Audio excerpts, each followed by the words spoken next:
Hello everyone. Today we're going to do this live because I don't have time to edit anymore. I'm too busy with my two restaurants. We're in the campus right now. The restaurant you saw on my channel in the last few months, it's open, it's running, it's quite busy as well. We don't really have time to do anything else. Right now my days are about 12 to 13 hours. It's kind of very busy here actually because we have two floors. So the two floors are packed every night and we close late. It's 2 a.m. as you can see behind me.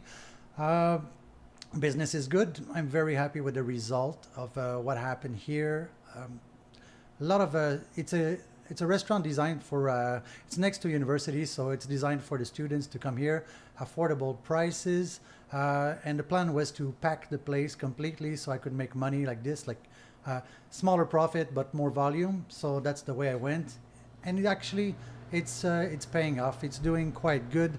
If you hear some sound around, it's because I'm not in my office, I'm not in my house. I'm just behind the bar in the restaurant. So anyway, I'm gonna live stream from here from now on, and maybe I'll cut some clips as well. It was a gamble to open this place. The gamble paid and is still paying. My other restaurant called The Park is still doing great without me. I was a little bit worried that it was going to go a little bit up and down if I wasn't there, but it's maintaining. I'm still getting great reviews. The quality is still there. I pop in once in a while to see what's happening, and it's doing okay. We're gonna jump right into this new segment, which is called Answering a Question.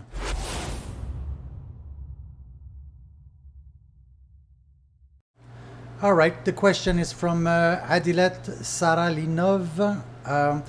Thanks a lot for your videos. Is it possible to start a Pan-Asian Panda Express type restaurant with limited cooking experience? Plan is to develop few menu items with exact calculation, how to make them. If you don't know how to cook, it makes things a little bit more complicated. It's always better to know how to do everything, but then again, most of the chefs that you see in the kitchen, they're not really chefs, they're cooks, they're line cooks. Basically, they're technicians. They're there to assemble the menu. When you, for example, in this restaurant, the campus, I made an experiment. I have no full-time, no professional chef or a waitress.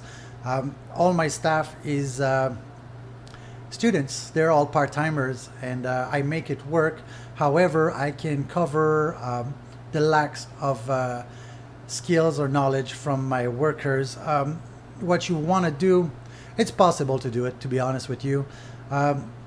If you keep it simple, you can do it. You need to write down a pretty darn good SOP with all the recipes and how to do it with pictures, so people can understand how it's supposed to look like. And yeah, and it's going to need a lot of supervision. I'm not sure how big is the shop you want to open. If it's just a counter, if it's just a counter, it's quite simple and quite cheap. I used to have a pizza counters for, well, I had 4 of them. I didn't close the last one. The last one I moved it here, and sorry. And I had it for 10 years and it was doing great money. It's the way to go. If you want to have a dining room, it gets a little bit more complicated because you need more service, need more attention to customers, more cleaning, more maintenance. If you do, I think like if you do like Food Panda, I think they're mostly, we don't have them here, but I think they're mostly counters with takeaway and delivery. It's a small shop. I think you can get away with this. I took some notes here with a small inventory. It's not really difficult to order. If you have a good SOP with whatever you need, then every time you make a sale, you know what's going down in your inventory. So to reload, restack, it's easy. Also, counter food mostly is frozen food. You will defrost, you will cook, and then you will refreeze, and then you will probably reheat in a microwave or in a combi oven. So I think for inventory, wastage, and stuff like that, it's not a big issue. Storage is quite easy. Like I said, mostly frozen stuff. Planning ahead is, if you have no experience, you know, you're gonna learn on the fly and you're gonna pay to learn. I still make mistakes sometimes. I've been doing this for 32 years. This is restaurant number 11, and sometimes I still screw up. So don't worry about it too much. It just costs a little bit of money to learn and not redo the same mistake. Volume ordering is one of the questions you ask. I'm sorry, I got something in my throat. Yeah, volume ordering is not really a biggie for you because if it's a small shop, you won't have room to volume order. And most companies, suppliers, they deliver every day or twice or 3 times a week. Plus, if you have too many freezers or too many storage, then you're going to pay more on electricity and you're going to lose space in your restaurant that you could give to customers. You were talking about the equipment, Food Panda. I'm not really sure. I'm not sure what they do or how they do it, but I don't think there's much equipment in there. I think it's mostly microwaves and combi ovens. There's not much. Maybe a hot table, a steam table. It's called hot table in English. I don't think it's a big issue here. I think that the keys to the success of your place is going to be your product quality. It's hard to get a customer inside your restaurant. If he's in the restaurant, you want to keep him in, and you want him to come back. So that's one of the most difficult parts. So it's a product quality, also pricing. I don't know where you live, so I'm going to shoot in the dark here. I don't know how much people have to spend. So to make it work for you, you got to make sure that you're priced right. It's one of the big questions you will have to ask yourself. If the price that your customers are willing to pay, is there money left for you to make a margin? This is how I build all my menus. I look at how much. I never decide I'm going to build a burger restaurant there or a steak restaurant there or something like that. What I do usually is I pick a location where I know it's busy and there's a lot of traffic, and then I look at how much money in that area people have to spend, and then I'm going to build a menu and a concept around that idea. So I build my restaurant a little bit. Some people, they have a dream and they build a restaurant and they outprice their customers and they go bankrupt. That's, I think, it's 20% of the 60% that closes every year. I go the other way around. I start with the price and then I work a menu. I work a menu down that way. In your restaurant, you will need a lot of consistency, and that's going to be on you to supervise everything that is done. If your restaurant, one day the food is awesome, and one day the food is crap, and one day the food is just medium, then your customers are not coming back. I know I would never go back to a restaurant that has no consistency because I'm not sure if it's going to be good or not good. Again, we go back to location. Location is everything.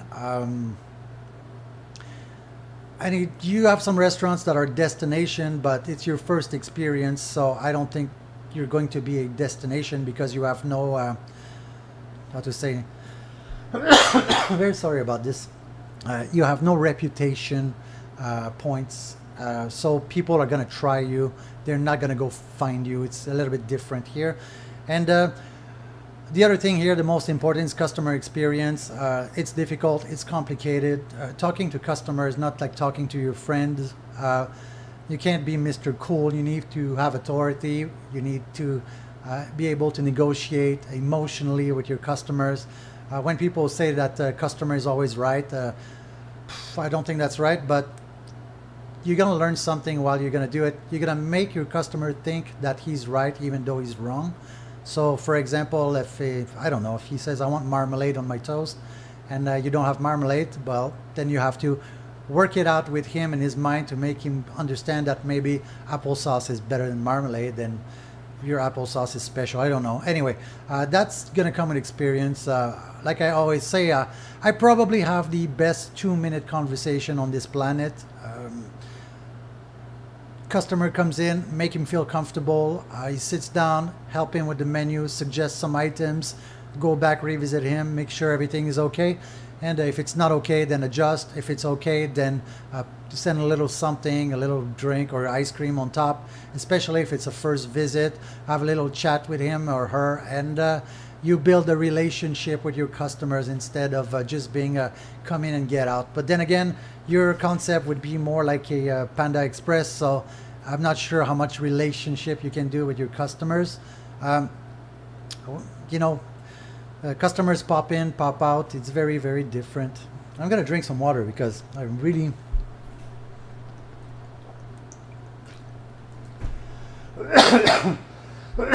Yeah, sorry.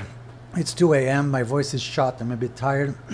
Have you noticed I don't even bottle with glasses anymore now? I just drink water from a bottle because I drink so much water. I don't drink alcohol in my restaurants. So um, I hope that this kind of helps you. If you have any more questions, you can leave them in the comment section. I think we had one more. Yeah, thanks a lot. Your content's super useful. You're saying here that you got a few recipes down to the ground, but worried about limited experience. Well, we went through this. Food storage, safety, we went through this. Management is going to be your biggest. There's no workers anymore. I don't know which country you're in, but that's why I don't have full time here. Even if I paid him $10,000 a month, I can't get a chef in my restaurant. There's just no more chefs in the restaurant. There's like 10,000 restaurants in my city, and restaurants are closing because there's no staff. So when I opened this place, I took the gamble that I could make it work with part-timers, only students from the universities right in front of my restaurant. And for now, it's working pretty darn good. Um, we should move on to the next segment, which is called daily operations.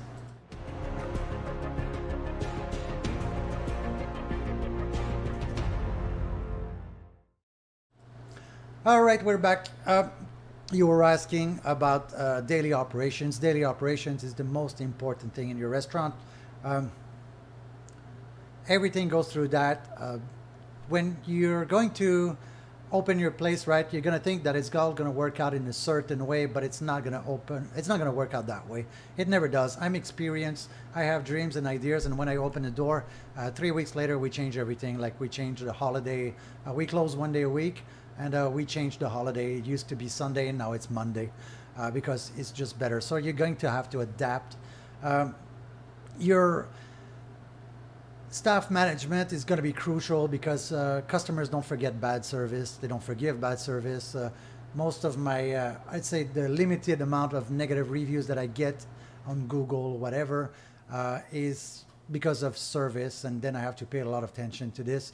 People will forgive a dish that, let's say, is not the best dish you've ever made, and the customer tells you you can fix, you can redo the dish, you can give a discount, you can give freebies and stuff like that. But customer service, you can't. There's no forgiving.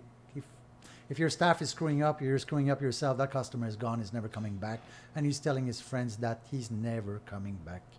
I hope this answered most of your question. I'm gonna keep this short. It's my first stream, and I don't know how long.